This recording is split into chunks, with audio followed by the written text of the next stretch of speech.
SRKP government PG college Kishangarh से मैं doctor Kamlesh Preetwani associate professor in ABST आप बच्चों आपका स्वागत करती हूँ। आज हम लोग जो है इनकम फ्रॉम हाउस प्रॉपर्टी पढ़ेंगे और उसी का जो है पार्ट 5 हम देख रहे हैं। प्रैक्टिकल लर्निंग की तरफ आज हम बढ़ रहे हैं। जैसा कि पता है बच्चों, आपको मैंने इससे पहले वाले जो 4 लेक्चर्स हैं उनमें आपको हाउस प्रॉपर्टी हेड को अच्छे से समझाया है। सबसे पहले हमने स्टार्ट किया था कि हाउस प्रॉपर्टी हेड की कुछ कंडीशंस हमें इनकम को उसमें जो है लेने के लिए, उन कंडीशंस को पूरा होने के बाद में वो इनकम जो है हाउस प्रॉपर्टी हेड की इनकम मानी जाती है। उसके बाद हमने देखा डिफरेंट टर्मिनोलॉजीज़ क्या थी और उसके बाद फिर हमने देखा कि ग्रॉस एनुअल वैल्यू कैसे कैलकुलेट होगी और नेट एनुअल वैल्यू कैसे कैलकुलेट होगी, GAV और NAV, और उसके बाद उसमें से कौन से डिडक्शंस दिए जाएंगे और तब होगी taxable income from house property. तो उसी को मैं थोड़ा सा आपको रिपीट करके वापस से बताती हूँ, क्योंकि अभी जो क्वेश्चन करेंगे उसमें ये वर्ड्स वापस से रिपीट होंगे कि GAV क्या है, NAV क्या है, तो उसको वापस एक बार आप समझ लीजिए। ग्रॉस एनुअल वैल्यू के लिए बच्चों हमने किया था कि हमारे पास में जो भी दे रखा है आपको क्वेश्चन में, फेयर रेंट दिया हुआ है, उचित किराया तो वो ले लीजिए, एक्चुअल रेंट दिया हुआ है तो वो ले लीजिए, और साथ में म्यूनिसिपल वैल्यूएशन दिया है तो वो ले लीजिए। उनमें से जो भी ज़्यादा हो, विचएवर इज हायर, उसको लेने के बाद में उसे रेस्ट्रिक्टेड किया जाएगा if there is any standard rent. अगर आपको प्रमाप किराया दे रखा है तो उससे उसको जो है रेस्ट्रिक्टेड कर दिया जाएगा, और उसमें से जो भी अमाउंट होगा उसमें से उसे GAV कहा जाएगा। लेस उसमें से हम जो है उसके प्रॉपर्टी टैक्स के जो चार्जेस हैं उनको माइनस कर देंगे। तो वो जो पेड बेसिस पे प्रॉपर्टी टैक्स होता है, प्रॉपर्टी टैक्स का मतलब है नगर निगम में उसकी प्रॉपर्टी के लिए कुछ टैक्स कर की राशि हमें चुकानी पड़ती है मकान की, तो मकान का जो भी कर है वो आपने चुका दिया है तो उसको चुकाए हुए कर को जो है छूट दी जाती है। छूट का मतलब है जितनी आपकी छूट मिलेगी उतना आपका टैक्स की लायबिलिटी कम होती जाएगी। तो हमें उसकी लायबिलिटी को इनकम टैक्स रूल्स में कम करने की पूरी कोशिश करनी ही कर रहा था। इस तरह से फिर हमने जो है इस पे GAV में से आपने प्रॉपर्टी टैक्स माइनस किया तो आप आ गए NAV पे, नेट एनुअल वैल्यू पे आ गए, और नेट एनुअल वैल्यू में से हमने स्टैंडर्ड डिडक्शन माइनस किया। बच्चों पहले ये हुआ करता था कि हम क्या करते थे, उसको अलग अलग तरह की रिबेट्स देते थे, इंश्योरेंस है, रेंट है, रिपेयर्स है, मेंटेनेंस है, उनकी छूटों से दी जाती थी। लेकिन आजकल हमने इसको देखा रूल्स में ईजी कर दिया है और ये कैप बना दिया है, इसका 30% का कैप है ये। तो उसको जो है जितना NAV है उसका स्टैंडर्ड डिडक्शन मिल जाएगा उसे 30% के कैप में, उतनी छूट मिल जाएगी। सारे खर्चों के लिए छूट होती है ये, वो उसे छूट प्राप्त हो जाएगी। तो इसको छूट को माइनस करेंगे एकदम, और इसके साथ ही उससे जो है उसने अगर मकान के लिए उधार कोई राशि ली है, इंटरेस्ट ऑन बोरोड कैपिटल है, तो उसकी राशि को भी जो है उसे उसमें से छूट दे दिया जाएगा। तो ये छूट देने के बाद में फिर हमारे पास में आती है उसकी इनकम, जो कि इनकम फ्रॉम हाउस प्रॉपर्टी मानी जाती है। चलिए हम प्रैक्टिकल क्वेश्चंस देख रहे हैं आज। इसका पहली प्रॉब्लम मैंने ली है कि मिस्टर मोहन जो है उनको जो इनकम प्राप्त हुई है वो हमने यहाँ देखी है। रेंट उसे मिल रहा है मकान का 2,40,000 रुपये। उसने प्रॉपर्टी टैक्स पे किया 25,000, तो इंश्योरेंस ऑफ बिल्डिंग 5,000 है, और interest paid on borrowed capital है 60,000।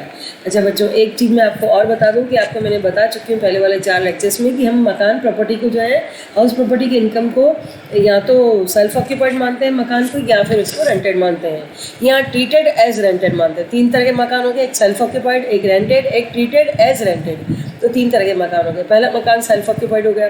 तो पहले ये रूल हुआ करता था कि सेल्फ ऑक्यूपाइड, जैसे मान लीजिए आपके पास में खुद के रहने के 4 मकान हैं, तो आपको एक मकान को तो सेल्फ ऑक्यूपाइड मानेंगे आप, और बाकी को ट्रीटेड एज रेंटेड मानेंगे। लेकिन अब इस रूल को चेंज करके यहाँ पे कर दिया गया कि 2 मकान जो है वो सेल्फ ऑक्यूपाइड माने जाएंगे और बाकी को जो है ट्रीटेड एज रेंटेड माना जाएगा, और एक होंगे जो कि एक्चुअली रेंटेड होंगे।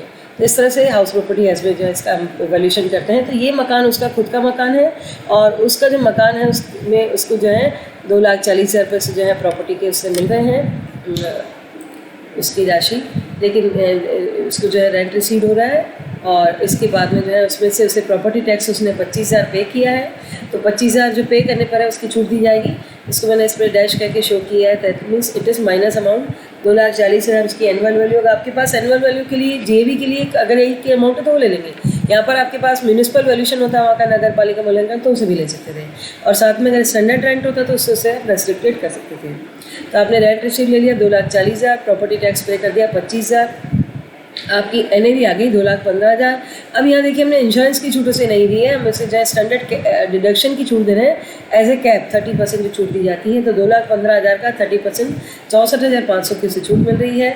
और साथ ही जो है उसने उस मकान पे जो है, ये रेंटेड हाउस है इसका, तो आपको मैं टाइप्स भी बताती जाऊँगी मकान के। मैंने आपको बताया 3 टाइप्स है मकान की, रेंटेड हाउस है। तो उसकी जो है बोरोड कैपिटल पे उसको 60,000 रुपये का जो ब्याज देना पड़ रहा है, तो वो ब्याज भी जो है उसकी छूट उसको दे दी जाएगी। तो ये टोटल उसकी इनकम हो गई हाउस प्रॉपर्टी की 90,500 प्लस में इनकम है, that means it will be taxable. इसके बाद हम देखते हैं इंश्योरेंस को हमने नहीं दिया क्योंकि हम कैप में छूटों से दे चुके हैं, उसी में इंश्योरेंस एक्सपेंसेस की छूट आती तो अलग से नहीं दी जाएगी।